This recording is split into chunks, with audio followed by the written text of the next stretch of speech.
দর্শক, ইরানের ভয়ে এখন আমেরিকা এবং ইসরায়েল সহ মধ্যপ্রাচ্যের অনেক দেশ কিন্তু যারা ইরানের বিরোধিতা করেছিল তারা কিন্তু কাঁপছে।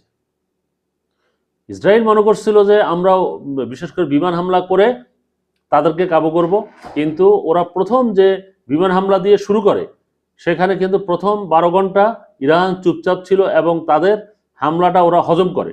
এরপরে যখন তারা শুধুমাত্র একটা ইয়ের উপর ক্ষেপণাস্ত্র দিয়ে যখন এবং ড্রোন দিয়ে যখন হামলা শুরু করে, তখন ইসরায়েল ছিন্ন ভিন্ন হয়ে যায় এবং সেখানে ইসরায়েলে একটা মাত্র সেখানে ইয়ে দেখা গেছে, শক্তি দেখা গেছে, সেগুলো বিমান বাহিনীর শক্তি। কিন্তু ইরানেরও কিন্তু প্রায় শত শত জঙ্গি বিমান ছিল এবং তারা একটা জঙ্গি বিমানও কৌশলগত কারণে উঠায়।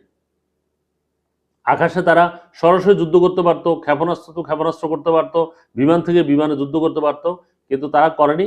কারণ তাদের যে অত্যাধুনিক বিমান ছিল ইসরায়েলের, যে বিমানগুলো বিশেষ করে তেহরানের আকাশে চলে আসছিল, সেগুলোকে প্রতিরোধ করার মতো অত ধরনের অত্যাধুনিক ব্যবস্থা কিন্তু ইরানের তখন ছিল না।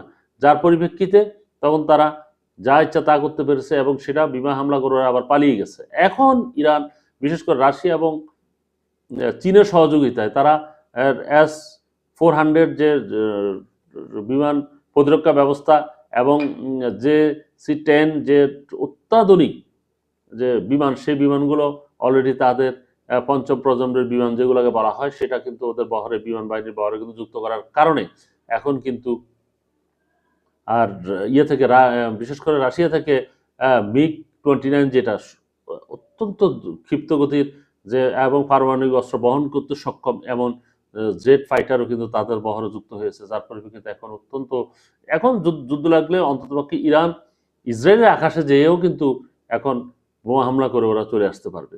দর্শক, ভালো থাকবেন। আল্লাহ হাফেজ।